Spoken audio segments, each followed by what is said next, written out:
Abu Bakr radiallahu ta'ala anhu, and he said that the Prophet which you believe in, he's saying that overnight he went to such a journey. How can one believe? Not only matter of belief, but he was taking mukhali out of it. Yeah, just one second. He was taking mukhali out of the words of the Sayyidina Muhammad. So the Abu Bakr Siddiq radiallahu ta'ala said, if he said himself and you were there to listen to him in personal self and it was his own words, then I have no objection to say that his truth, whatever he has said.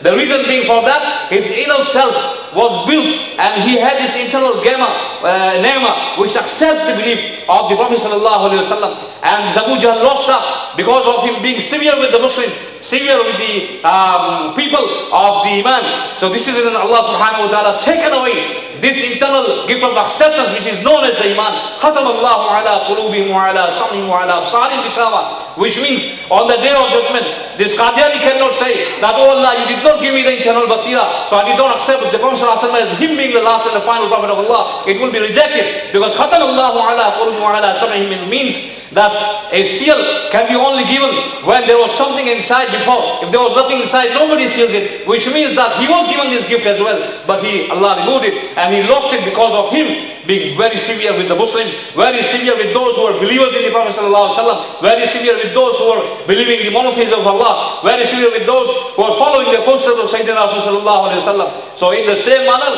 this Qadiani has deviated from the right path because he did not have the internal acceptance, the sifa, the quality. So the obvious nema and the internal nema is lazim malzum. If you deny either one of them, you are out of the religion of Islam. And not only that, Nuh al-Islam was given from the name Noah. Adam was given from the name of Gandam Lam. Yeah?